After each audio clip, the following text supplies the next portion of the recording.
উপরের ছবিগুলা লায়লা আপার, মানে চেনা যাচ্ছে এটা সেই আগের লায়লা আপা।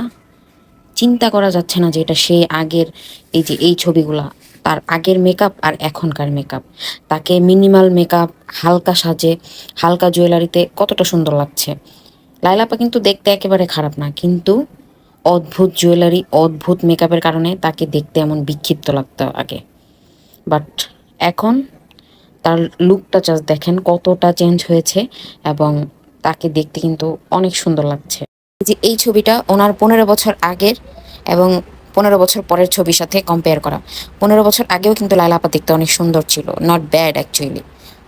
এখন 15 বছর পরেও তার মেকআপ চেঞ্জ হওয়ার কারণে তাকে কিন্তু দেখতে সেম সেম লাগছে। একবারে সেম সেম না লাগলেও অনেকটা সিমিলার লাগছে। কিন্তু আগের মতো, আগে যেমন তাকে দেখতে খুব বাজে লাগতো, উইয়ার্ড লাগতো, ওরকম লাগছে না।